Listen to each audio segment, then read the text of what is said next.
everyone, welcome back to our channel, and in this video we are going to cover geography class 10th chapter number 2, and that is forest wildlife resources.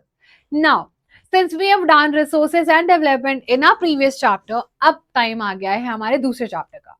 तो इस chapter में होने क्या वाला है, देखो हमने पिछले चैप्टर का एक बार छोटू सा रिकॉल करता है so that we are on the track और हमें सारी चीजें अलाइन होके समझ में आए, चीजों को हम समझ पाए कि what we are going to study what is the chapter is going to be about and everything in general.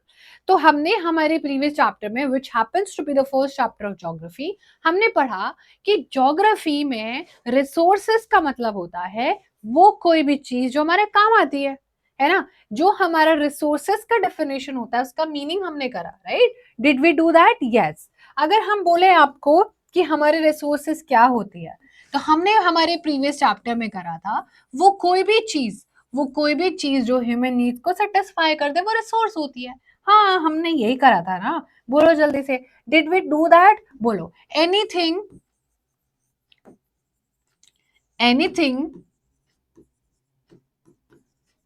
Available in our environment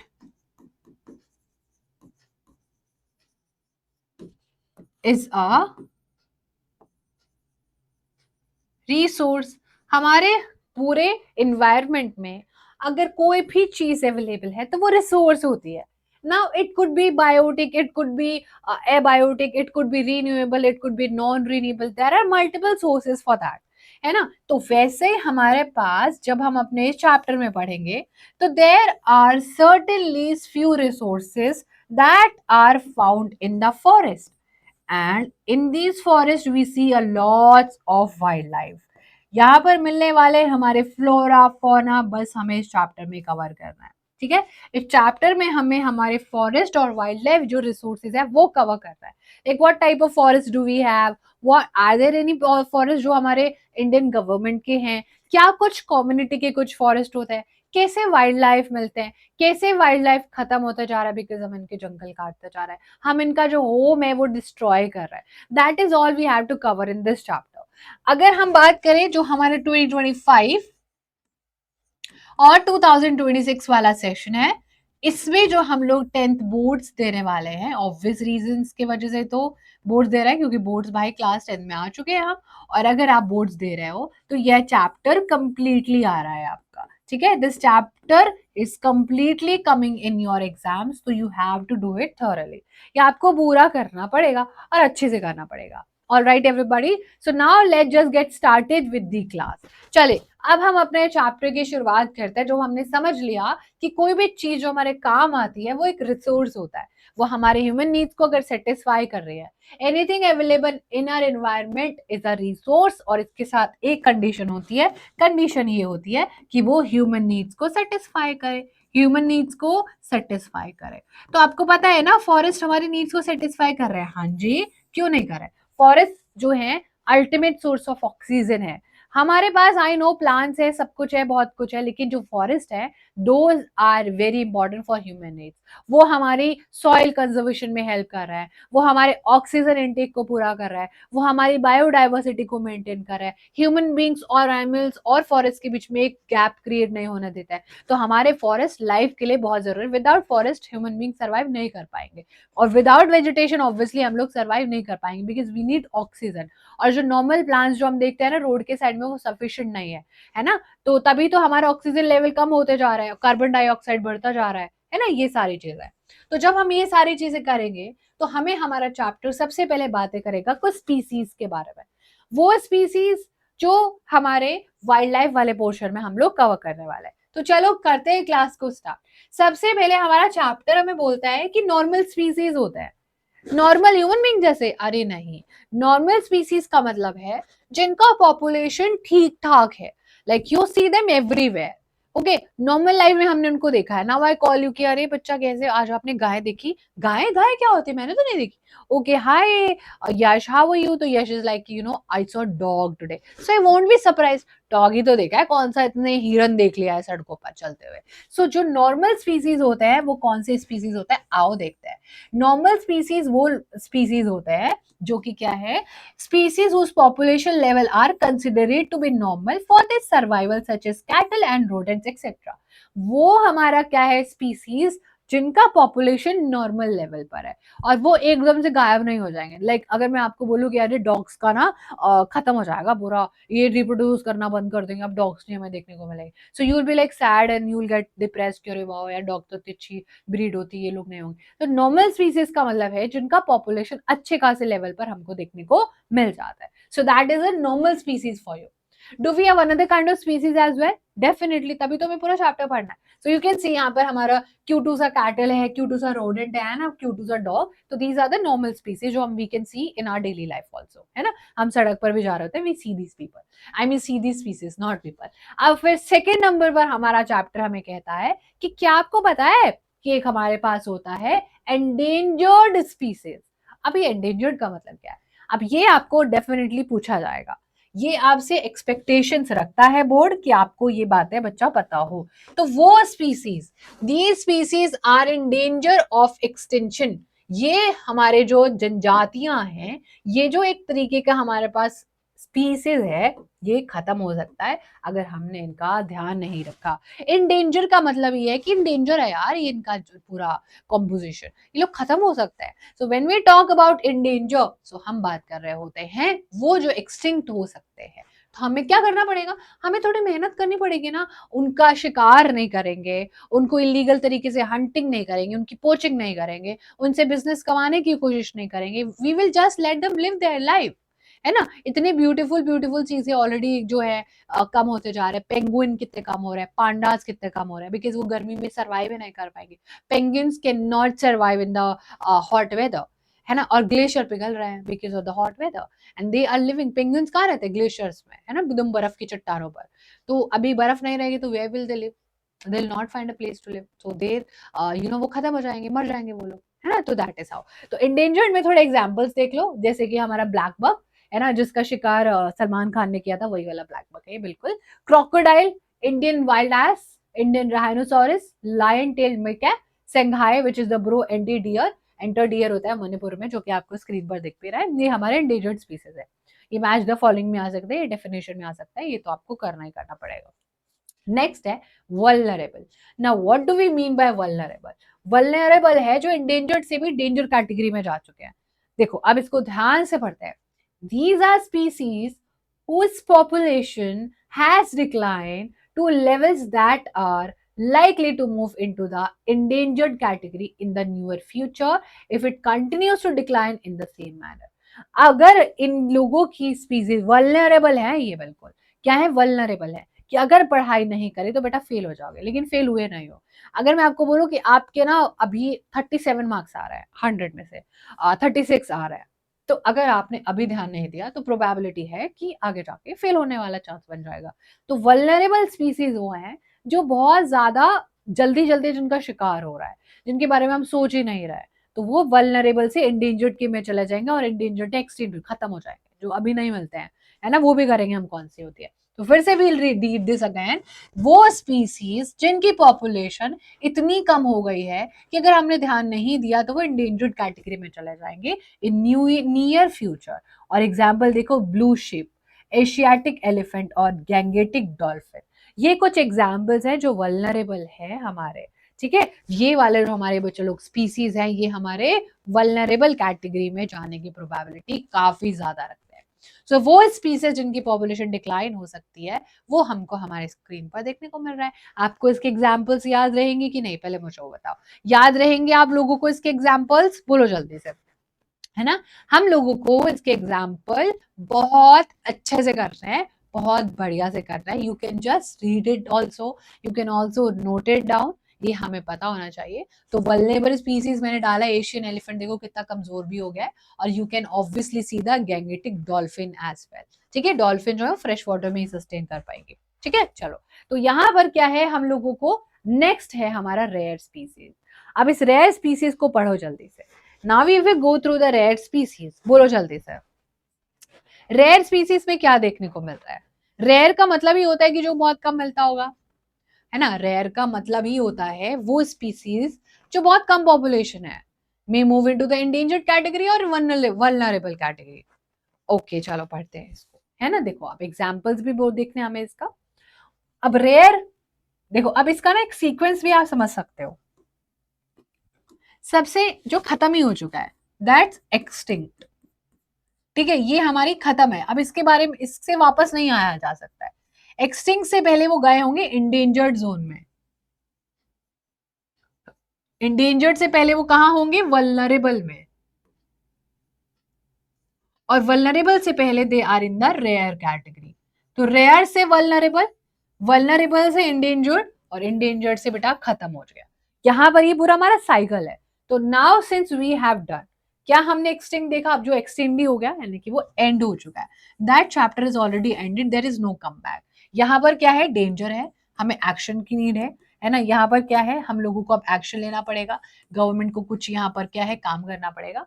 और वल्नरेबल में हमें अटेंशन क्रिएट करनी है, हमें अटेंशन कि हमें पता चल गया है कि भाई अब फेल होने वाला है, घंटी बज गई दिमाग की। और रेयर यानी कि जिनकी पॉपुलेशन कम है, जो कि रेयरली हमें हमारी सोसाइटी में देखने को मिलते हैं।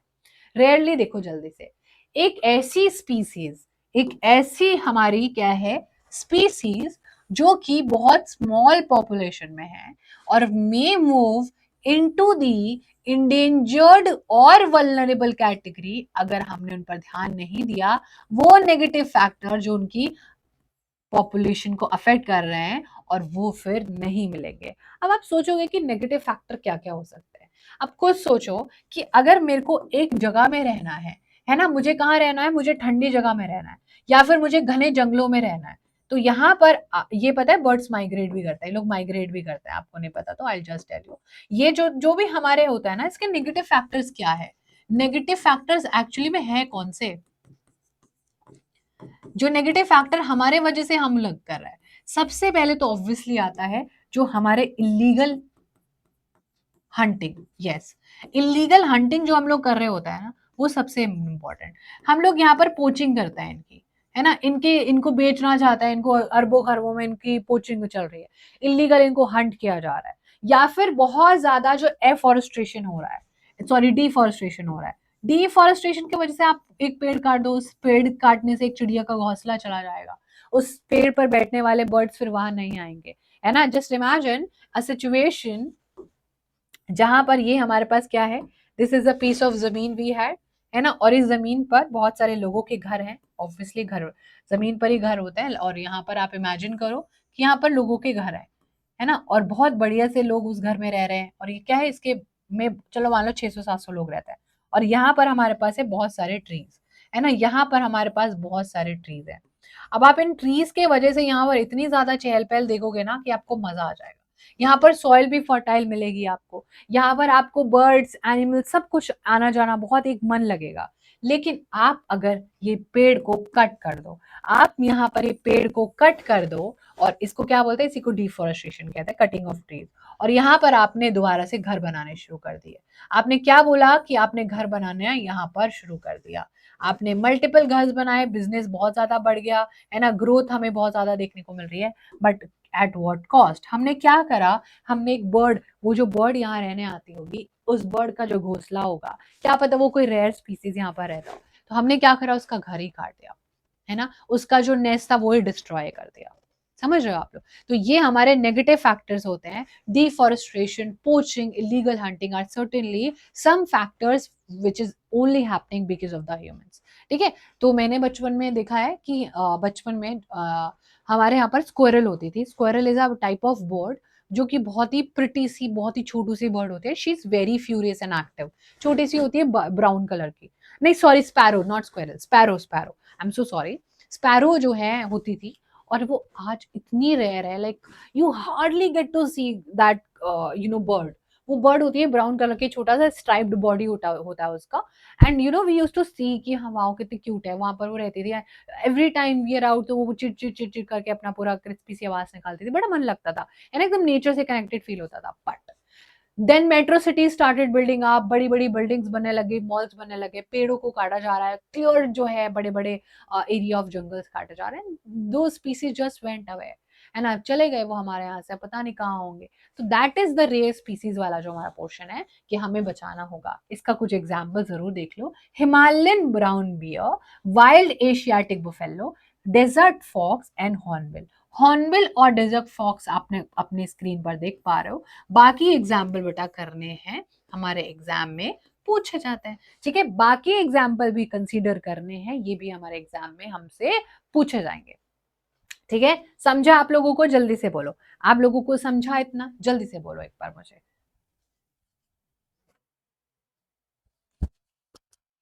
ठीक है, now we have to move forward with the next. And next हमारे पास क्या है? Endemic species. एंडेमिक और पेंडेमिक सुना है ना? पेंडेमिक सुना है, चलो एंडेमिक देखते हैं। ये species, these are species which are only found in some particular areas, usually isolated by natural or geographical barriers such as the Andaman teal, the Nicobar pigeon, the Andaman wild pig, mithun in Arunachal Pradesh. Now what do we mean by this particular thing? What do we mean by endemic species? देखो endemic species वो वाली species होती हैं जो एक particular area में ही मिलते हैं, जो अपने एक नेचुरल हैबिटेट में, अपने एक जोग्राफिकल एरिया में ही रहते हैं।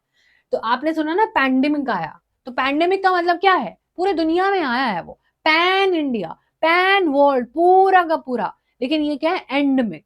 यहाँ पर पैंडेमिक नहीं है, एंडेमिक है। और ये एंडेमिक जो वर्ड है that is a smaller term for the pandemic. ये ऑपोजिट बोलो आप बेसिकली, है ना? ये क्या है? ऑपोजिट है। तो जो एक पर्टिकुलर एरिया में मिलता है, कि हमारे एरिया में इतना बड़ा पार्क मिलता है, हमारे एरिया में सबसे बड़ा दुनिया का मॉल मिलता है, we have the longest highway जो है ना वो हमारी स्टेट में मिलता है ना? जो वहाँ पे सबसे ज्यादा पॉपुलेशन है वो हमारे यहाँ पर होता है, तो हमें बहुत प्राउड फील होता है। तो जो एंडेमिक स्पीसीज होते हैं, दोज आर दैट स्पीसीज जो पर्टिकुलरली एक ही एरिया में मिलते हैं। समझा आपको? तो जो भी हमारे एक ही एरिया में मिलने वाले क्या होते हैं, एक ही एरिया में मिलने वाले जो स्पीसीज होता है, उनको हम लोग क्या बोलते हैं? Found in some particular areas. और इसीलिए नाउ यू विल सी कि इनके आगे लिखा हुआ है अंडमान टील। वो टील जो कि अंडमान में ही मिलेगी, वो पिजन यानी कि कबूतर जो निकोबार एरिया में ही मिलेगा। वो कबूतर जो पिजन है वो कहाँ चला गया है? वो हमारा निकोबार एरिया में चला गया। या फिर वो वाइल्ड पिग जो आपको दिख रहा है स्क्रीन पर, वो हमें अंडमान में ही मिलेगा। या मिथुन जो आपको स्क्रीन पर दिख रहा है वो हमें अरुणाचल प्रदेश में ही मिलेगा। वो मिथुन हमें दिल्ली में, राजस्थान में, मध्य प्रदेश में, उत्तर प्रदेश में नहीं मिल सकता है। समझा आपको? चलो, so that was the endemic species. फिर आ जाता है वही, है ना, जो कि हमने देखा अभी, जो कि ये तो हमने देख ही लिया था। एक्सटिंक्ट का मतलब ये है कि वो अब उस एरिया से खत्म हो चुका है, उस कंट्री से खत्म हो चुका है, मे बी उस कॉन्टिनेंट से खत्म हो चुका है, या पूरे अर्थ से ही खत्म हो चुके हैं। कैन यू इमेजिन कि ऐसी कुछ चीजें हैं जो बिल्कुल खत्म हो गई, हमें कभी भी नहीं देखने को मिलेंगी। ठीक है, तो ऐसी स्पीसीज जो एक एरिया से, एक रीजन से, कंट्री से, कॉन्टिनेंट से, या पूरे अर्थ से एक फिनिश हो जाती हैं, अब वो एंड हो चुकी हैं। Those are the extinct species. Example Asiatic cheetah and pink head duck. ठीक है, कोई दिक्कत नहीं आनी चाहिए, just very very basic to be understood. काफी बेसिक सी चीजें हैं जो कि आपको पता होनी चाहिए। समझा आप लोगों को? जल्दी से बोलो। इतनी चीजें हम लोगों को समझ में आ गई, हम लोगों ने इतनी चीजें डिटेल में पढ़ ली। अब हमारे पास आता है most important question of this chapter. Now you take a pause, you give me the answer. कि अब आप खुद सोचो, you just pause this video, है ना, और आप सोचो कि क्या फैक्टर्स होंगे। What are the negative factors that cause such fearful depletion of the flora and fauna? बोलो जल्दी से। You take this video as a pause, आपने यहाँ पर वीडियो पॉज करो, अब सोचो। अब आपने सोच लिया होगा कि क्या हो रहा है ना, क्यों डिप्लेशन हो रहा है, वो कौन से नेगेटिव फैक्टर्स हैं। ये क्वेश्चन हमारे बोर्ड एग्जाम के पर्सपेक्टिव से बहुत इंपॉर्टेंट है। ठीक है, चलो इसको करते हैं एक बार। सबसे पहले हैं ये रीजंस, ये हमारे एनसीईआरटी के एज इट इज रीजंस हैं, इसमें हम कुछ भी नहीं कर सकते। देखो अब हम इसको ध्यान से सुनते हैं। Excessive consumption of natural resources for fulfilling human needs such as wood, bark, leaves, rubber, medicine, dye, food, fuel, fodder, manure, etc. सबसे जो हमारा इंपॉर्टेंट रीजन है वो है हमारे एक्सेसिव यूज करने का नेचुरल रिसोर्सेज। जो नेचुरल रिसोर्सेज है जिसका हम बहुत ज्यादा यूज कर रहे हैं, अब नेचुरल रिसोर्सेज है, यूज करना पड़ेगा ना, ह्यूमन बींग्स की जनसंख्या बढ़ती जा रही है तो सारी चीजें चाहिए, सारी चीजें चाहिए तो भाई फिर पूरा मैनेज करना पड़ेगा। ठीक है, तो ये हमारा एक नंबर वन रीजन हो गया। हम लोगों को रेलवेज बनाना है ना, हमें डिस्टेंस ए से डिस्टेंस बी पर जाना है ना। हमें डिस्टेंस ए से डिस्टेंस बी पर जाना है, रेलवे बनाना पड़ेगा, एक्सपैंड करना पड़ेगा। रेलवे हवा में तो हम नहीं बनाएंगे, ऑब्वियस रीजन है। हवा में बनता तो फिर कोई मतलब ही नहीं था। रेलवे बहुत एक्सपेंसिव होती है, पेड़ काटने पड़ते हैं, जगह देखनी पड़ती है, तो क्या होगा? रेलवे ऐसे तो नहीं बने, एक्सपैंड हमने इतना ज्यादा करा रेलवे को, हमें काटने पड़े पेड़, और पेड़ काटने पड़े तो भाई हमारे फ्लोरा फौना डिसअपियर होने लगे। एग्रीकल्चर एक्सपेंशन हमें करना पड़ा। फॉरेस्ट और एग्रीकल्चर में फर्क सब बच्चों को पता होगा। फॉरेस्ट नेचुरल है, वर्जिन है, लेकिन एग्रीकल्चर में नेचुरल नहीं है कुछ भी, उसको ह्यूमन एक्टिविटी से करा जा रहा है। ओके, तो agriculture, commercial, scientific, forestry and mining activities. Commercial activities, scientific, forestry और माइनिंग एक्टिविटीज से भी हमारे फ्लोरा फौना खत्म हो रहे हैं। हमें माइंस है, माइंस क्या होती है? जो कि लैंड के अंदर है, और हो सकता है कि लैंड पर वेजिटेशन हो, तो वो वेजिटेशन हटानी पड़ेगी। मान लो कि 1-2 किलोमीटर का एरिया तो कट नहीं होता है। We need acres and hectares of जमीन to you know get through the minerals. हमें मिनरल्स के लिए हेक्टेयर्स ऑफ जमीन क्लियर करनी पड़ती है। ठीक है, large scale development of project and mining activities. जो बड़े बड़े प्रोजेक्ट बनाया जा रहा है, जो भी हम बड़े बड़े प्रोजेक्ट यहाँ पर बना रहे हैं, लार्ज स्केल प्रोजेक्ट, और उनमें होने वाली माइनिंग, उनमें होने वाली जो माइनिंग है वो हम कर रहे हैं, उसकी वजह से हमारे फ्लोरा पेड़ खत्म, भाई क्या पता कौन सा पेड़ था जो खत्म हो गया, क्या पता कौन सी जड़ी बूटी थी जो खत्म हो गई, या फिर आप ऐसे कह सकते हो क्या पता कौन सा ब्रीड या कौन सा स्पीसीज वहां मिलता था जो अब हमें कभी भी नहीं मिलने वाला है। ठीक है, ये कुछ बेसिक सी बातें हैं। एग्जाम्पल इसका दिया भी हुआ है कि नर्मदा सागर प्रोजेक्ट जब मध्य प्रदेश में बन रहा था तो 40,000 हेक्टेयर ऑफ फॉरेस्ट काटना पड़ा था। Can we imagine this? 40,000 hectare जमीन फॉरेस्ट काट दिया गया जस्ट बिकॉज एक डैम बनाना था। हाँ, वी नो कि मल्टीपल पर्पस होता है डैम, काफी सारी चीजों को हमारी फुलफिल भी करता है, but that does not mean कि बाकी सब चीजों पर वो हावी हो जाए या फिर बाकी सब चीजों पर वो नेगेटिव इंपैक्ट क्रिएट करे। राइट, तो 40,000 ऑफ हेक्टेयर ऑफ जमीन काटना पड़ा था एक मल्टीपर्पज प्रोजेक्ट बनाने के लिए। अनइक्वल एक्सेस है, इनइक्विटेबल कंजम्पशन ऑफ रिसोर्सेज की वजह से एनवायरमेंटल बहुत ज्यादा डैमेज हो गया। लोग सिर्फ अपने फायदे के बारे में सोचते हैं, है ना। फ्लोरा फौना किसको फर्क पड़ा है? छोड़ो ना, ब्लैक पिंक तक हम थोड़ी देखने जाएंगे। हमारे जेब में 1 करोड़ रुपए होने चाहिए, वो ज्यादा मैटर करता है। भाई 1 करोड़ रुपए कमा लोगे, अभी वॉर जैसे सिचुएशन हो रखी है, पूरे इंडिया पाकिस्तान का इतना बड़ा इश्यू चल रहा है, अब इतना पैसा कमा के कहाँ जाना है जब वॉर जैसे सिचुएशन में ही मर जाएंगे। तब खुद सोचो ना, जब इन्वायरमेंट ही नहीं होगा तो ह्यूमन बींग सर्वाइव कैसे करेगा? भाई नहीं कर पाएगा ना survive, that is the whole point. ठीक है, तो वो सर्वाइव नहीं कर पाएगा। Now since we have done this thoroughly, तो ये आपको पता है कि हमने इतना थॉरली इसको करा है, this becomes the important question.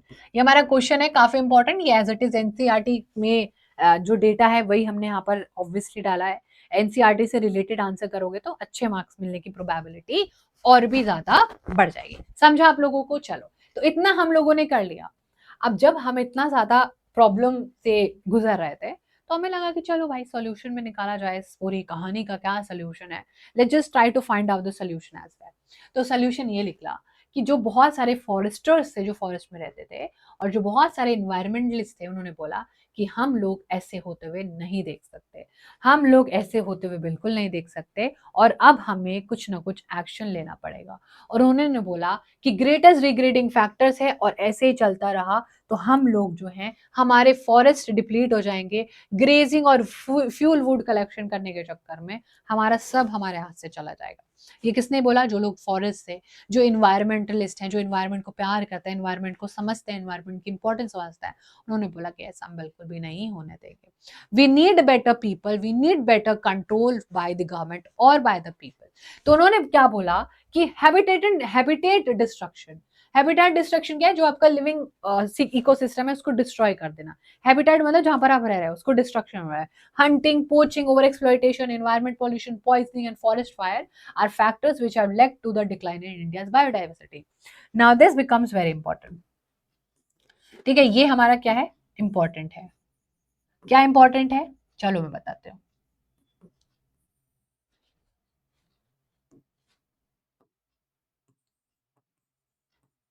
What are the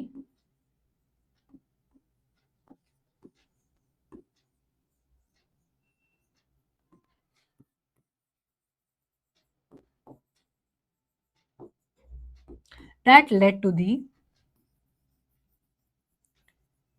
decline of biodiversity. वो कौन से फैक्टर्स जिनकी वजह से बच्चा हमारी बायोडाइवर्सिटी बहुत ज्यादा डिक्लाइन कर गई। आंसर ये रहा। आंसर कहाँ है, आओ देखो। आंसर ये हैबिटेट डिस्ट्रिक्ट। अरे यार देखो, अगर हम यहाँ पर बोले कि हमारा हैबिटेट डिस्ट्रक्शन हो गया है, क्या हो गया है, हमारा हैबिटेट खत्म होते चला जा रहा है। हैबिटेट डिस्ट्रक्शन सबसे बड़ा रीजन, हंटिंग सबसे बड़ा रीजन, हमारा पोचिंग सबसे बड़ा रीजन है। ओवर एक्सप्लॉइटेशन कर रहे हैं हम लोग, जिस चीज की जरूरत नहीं वो भी काट रहे हैं बिना मतलब। अगर एक डैम से काम चल रहा है, दो डैम से काम चल रहा है, चार चार पांच पांच प्रोजेक्ट बना रहे हैं डैम्स के लिए, इन्वायरमेंटल पॉल्यूशन क्रिएट कर रहा है ना, पेड़ काट रहे हैं तो डिसबैलेंस क्रिएट हो रहा है। ऑक्सीजन और CO2 में डिसबैलेंस होगा तो टेम्परेचर बढ़ेगा, और टेम्परेचर बढ़ेगा तो एनवायरमेंटल पोल्यूशन बढ़ेगा। फॉसिल फ्यूल का बर्न कर रहे हैं, नहीं भी जरूरत हो रही है तो भी इलेक्ट्रिसिटी यूज कर रहे हैं, नहीं भी जरूरत हो रही है तो भी गाड़ियों में डीजल और पेट्रोल यूज कर रहे हैं। पॉइजनिंग, बहुत बार लोग जो है भाई जहर दे देते हैं कि अरे यहाँ से एनिमल्स खत्म हो जाएंगे तो हम आ जाएंगे यहाँ पर रहने, है ना। अगर यहाँ पर शेर आता है और शेर में तो अब नहीं जा सकते ना, तो शेर जंगल में नहीं जा पाएंगे तो लकड़ियां नहीं ले पाएंगे, तो शेर को जहर दे दो भाई, जहर दे दो। ठीक है, तो forest fire is one such example जो कि कुछ लोग कर देते हैं, बहुत बार वो फैल भी जाती है। तो दीज आर द रीजंस बच्चा लोग जो कि आपको करने पड़ेंगे, बहुत इंपॉर्टेंट। ठीक है, ये हमारा बहुत इंपॉर्टेंट है। ये रीजन की वजह से हमारी biodiversity. And what do we mean by biodiversity? Bio मतलब है जो लिविंग बींग्स है ना, और डाइवर्सिटी का मतलब क्या है, different living beings. Living beings है और डिफरेंट है, और इसलिए हमारा क्या हो रहा है, डिफरेंट लिविंग बींग्स हमारी बायोडाइवर्सिटी से कम हो रहा है। कोई एक पर्टिकुलर लोग थोड़ी कम हो रहा है, पूरा कोई भी प्लांट किंगडम, कोई भी एनिमल किंगडम हमारा कम हो रहा है। तो ये हमारा पूरा हमको पता होना चाहिए। ठीक है, इतनी बातें हमने कर ली, इतनी बातें हमने समझ ली। तो फिर हमने बोला कि destruction of forest and wild life is not just a biological, जो हमारा ये हम लोग कर रहे हैं ना, एक बायोलॉजिकल इशू नहीं है कि हमारा ऐसा हो जाएगा कि हम जी नहीं पाएंगे, हमें सांसें नहीं आएंगी, लेकिन उसके पीछे और भी रीजंस है। The biological loss is strongly correlated with the loss of cultural diversity as well. Such losses have increasingly marginalized and improvised many indigenous and other forest dependent communities. हम बायोलॉजिकल लॉस तो चलो देख रहे हैं कि हमारा biological जो loss है कि हमारा एनवायरनमेंट बड़ा दिक्कत में है, हंटिंग से हमारा डिसबैलेंस क्रिएट हो रहा है, ये सब तो हमने देख लिया। बट वहां पर रहने वाली कम्युनिटीज को भी, कल्चर को भी इफेक्ट हो रहा है, जिनकी जनजातियां खत्म होते जा रही हैं। ओके, तो बेसिकली क्या है, वहां पर मिलने वाली कम्युनिटीज, वहां पर मिलने वाले लोग, है ना, जो अंडमान निकोबार में कुछ लोग बचे हुए हैं डिफरेंट कम्युनिटीज से, वो कम्युनिटी भी डेंजर में आ जाती है, वहां पर रहने वाले लोग भी डेंजर में आ जाते हैं। ये बात हमारा चैप्टर हमसे कह रहा है। बहुत गरीबी में लोग चले गए हैं, फॉरेस्ट पे निर्भर थे लोग, फॉरेस्ट में खाते थे, फॉरेस्ट में सो जाते थे, फॉरेस्ट ही काट दिया, लो भाई फॉरेस्ट खत्म। अब फॉरेस्ट खत्म होगा तो वो लोग डिपेंडेंट किस पे रहेंगे?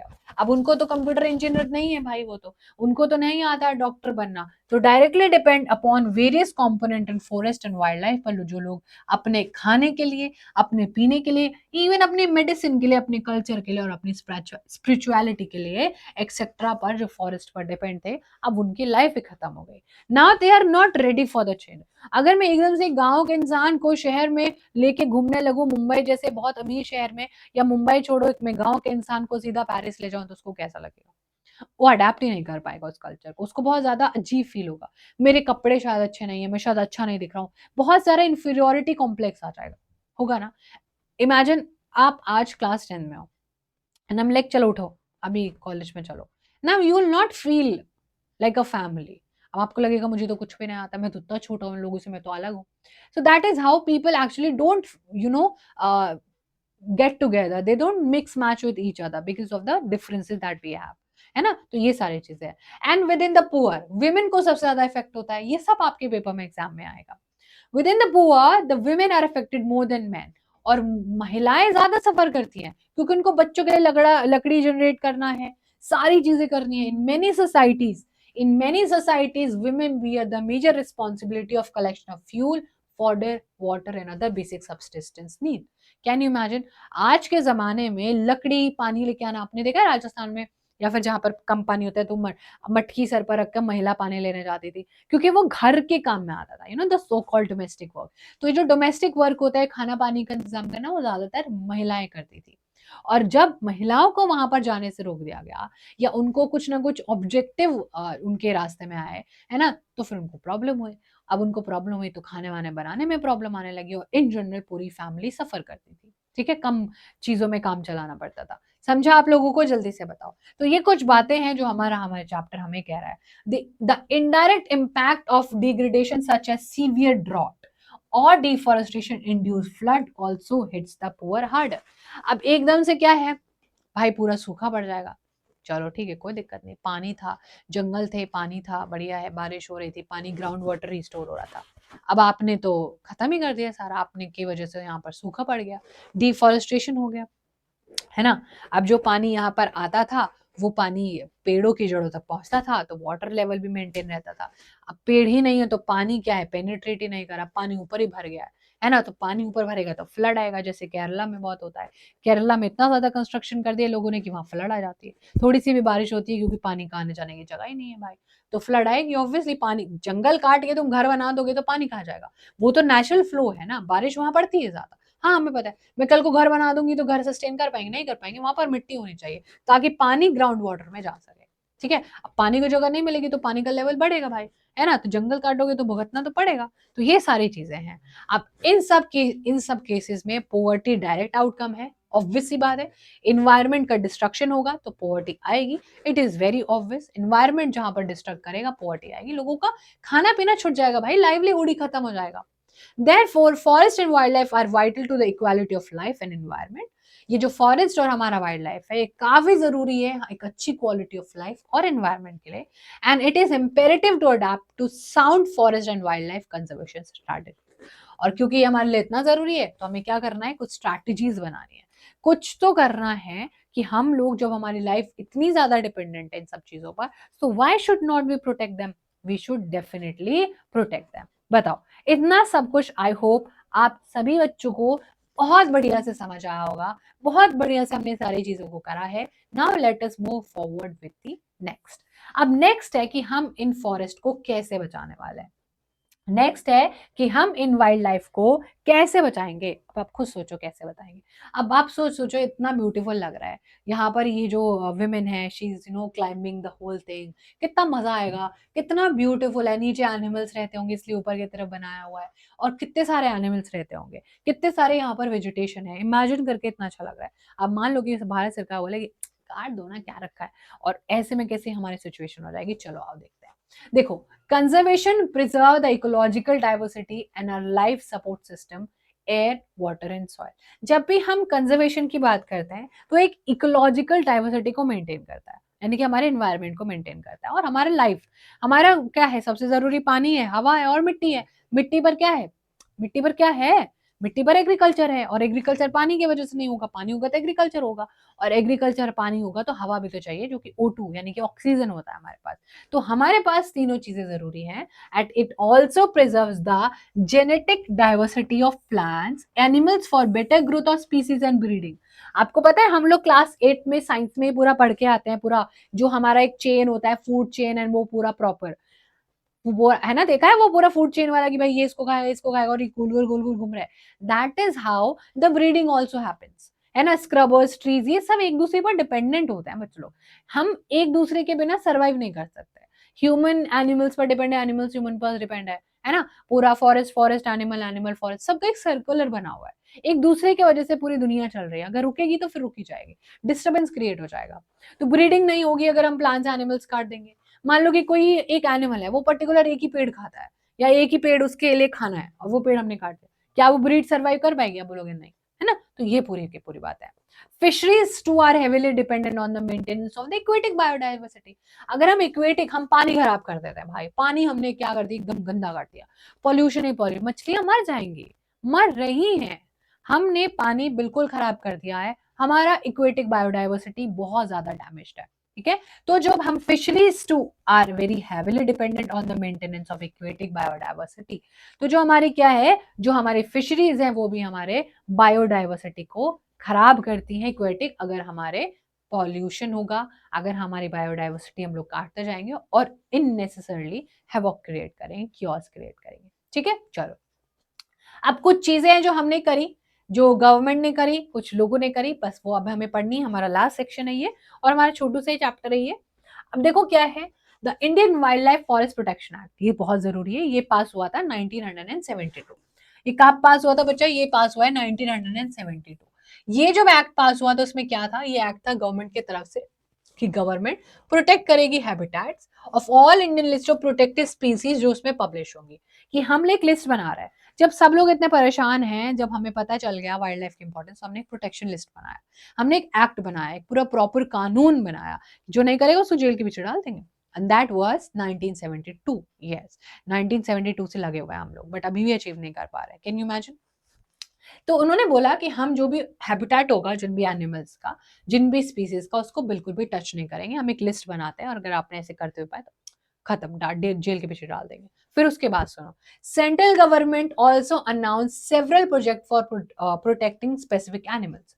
Central government which is also the national government which we did in federalism chapter, central government ने बोला कि हम भी अपने बहुत सारे प्रोजेक्ट बनाएंगे, और उन प्रोजेक्ट में एक एक्ट है wild life act of 1980 and 1986, जिसमें बटरफ्लाई, मॉथ, बिटल्स और ड्रैगन फ्लाई की कुछ कैटेगरी को, यानी कि अब बर्ड्स वगैरह भी ऐड होने लग जाती है, कि अब हमको इनकी पॉपुलेशन भी बचा के रखनी है। Can you imagine? अब सरकार सीरियस हो जाती है। And in 1991 for the first time plants भी अब इसमें ऐड हो गए। अभी तक स्पीसीज थी, अभी तक बर्ड्स थे, एनिमल्स थे, सब कुछ थे, लेकिन अब प्लांट्स भी। तो आपसे पूछा जाएगा 1991 में जाके मैं रियलाइज हुआ कि प्लांट्स भी बचा क्या है, हम लोगों को कुछ इंडेंजर्ड है, प्लांट्स भी जो खत्म हो रहा है, जैसे जड़ी बूटियां जो होती हैं, है ना, ऐसी जो बहुत मिलती नहीं है पूरी दुनिया में, जो कि एक दो स्पीसीज ही है। समझा आप लोगों को? है ना? तो ये हमारा क्या है, प्लांट का स्पीसीज हम लोगों को यहाँ पर देखने को मिल जाता है। समझा आप लोगों को पूरा का पूरा? चलो, नेक्स्ट है हमारे पास, central and many state government also establish national park and wildlife sanctuaries. बहुत सारे गवर्नमेंट्स ने अपने स्टेट में एक जगह फिक्स कर लिया है कि ये जगह हम अपनी नेशनल पार्क बनाएंगे और ये जगह हम अपनी वाइल्ड लाइफ सेंचुरी बनाएंगे। अपने लोगों को बहुत अच्छे से, अपने एनिमल्स को, सब कुछ, अपने ट्रीज को, सब कुछ बचाएंगे। ठीक है, ये सेंट्रल एंड गवर्नमेंट ने बहुत सारी पॉलिसीज निकाली।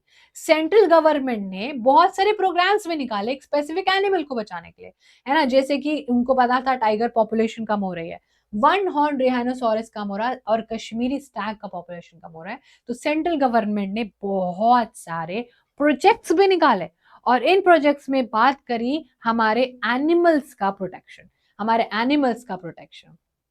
फिर आता है हमारा last portion, and that is कि हमारे पास कुछ टाइप ऑफ फॉरेस्ट होते हैं और इन फॉरेस्ट का डिस्ट्रीब्यूशन भी है। ठीक है, चलो अब हमारा ये लास्ट वाला जो पोर्शन है, इसको भी हम लोग देखते हैं ध्यान से। जब हम इसको देखते हैं तो हमें पता चलता है जो फॉरेस्ट और वाइल्ड लाइफ रिसोर्सेज है, वो ज्यादातर गवर्नमेंट के द्वारा मैनेज किया जाता है, और उसको बोलते हैं forest department. There is a particular forest department जो पूरा का पूरा संभालता है फॉरेस्ट से रिलेटेड। और इसी ने ही 3 क्लासिफिकेशन हमारे फॉरेस्ट को दिया, यानी कि फॉरेस्ट डिपार्टमेंट ने। फॉरेस्ट डिपार्टमेंट ने बोला कि नंबर 1 पर आएंगे रिजर्व फॉरेस्ट, नंबर 2 पर आएंगे प्रोटेक्टेड फॉरेस्ट, और नंबर 3 पर आएंगे अनक्लास्ड फॉरेस्ट। 3 कैटेगरी बोला फॉरेस्ट डिपार्टमेंट ने। समझ गए हम, है ना? फॉरेस्ट क्या है, फॉरेस्ट डिपार्टमेंट क्या दिख रहा है, वाइल्ड लाइफ बचाएगा, फॉरेस्ट बचाएगा। हाँ, इसके लिए जॉब्स होती हैं, गवर्नमेंट एग्जाम्स होते हैं, है ना। आईएएस वाला जो होता है ना, उसमें एक आईएफएस होता है, इंडियन फॉरेस्ट सर्विसेज। ये लोगों के फॉरेस्ट में सर्विसेज होती है, बड़े बड़े ऑफिसर्स यहाँ पर सारा ध्यान रखते हैं। सही सुन रहे हो आप, सही समझ रहे हो आप। तो सबसे पहले हम फॉरेस्ट रिजर्व के बारे में बात करेंगे कि फॉरेस्ट रिजर्व क्या होता है। More than half of the total forest land has been declared as reserve forest. जितना भी हमारे पास टोटल फॉरेस्ट लैंड है, उसमें से हमने हाफ करा और उसको बोला कि कोई नहीं छुएगा। हमने क्या बोला, जितना भी हमारे पास टोटल लैंड था, ध्यान से सुन लेना, हमारी पॉलिसी कहती है 33% होना चाहिए। हमने क्या करा, हमने इसका आधा हिस्सा किया, आधा हिस्सा किया और आधा हिस्सा सीधा रिजर्व कर दिया। इतना हिस्सा क्या करा हमने, इसका सीधा का सीधा रिजर्व कर दिया। इतनी बातें हमें पता होनी चाहिए, और ये हमारे क्या है, ये हमारे रिजर्व फॉरेस्ट की डेफिनेशन है। टोटल जितना भी अवेलेबल था, चाहे वो 40% हो, 60% हो, 33 हो, 22 हो, 27 हो, कुछ भी हो, उसमें से आधा हमने रिजर्व कर दिया। Reserve forest regarded as the most valuable, इनको क्या बोलते हैं, most valuable, as far as the conservation of forest and wildlife resources are concern. जो हमारे रिजर्व फॉरेस्ट है वो हमारे लिए हैशटैग नंबर 1 प्रायोरिटी पर आते हैं। ठीक है, इतना हमने करा रिजर्व फॉरेस्ट। अब आप बोलोगे प्रोटेक्टेड फॉरेस्ट क्या होता है। Almost 1/3 of the total forest area protect कर दिया, तो हाफ और 1/3। अब हमने क्या करा, जो हमारे पास almost 1/3 of total forest area protected forest cleared by the declared by the forest department, और ये प्रोटेक्ट होता है अनदर डिप्लेशन से। हमने आधा तो प्रोटेक्ट कर दिया और आधे का भी और उसका भी एक तिहाई 1/3 पार्ट हमने अब प्रोटेक्ट कर लिया। अब आप वहां पर परमिशन से जाना पड़ेगा।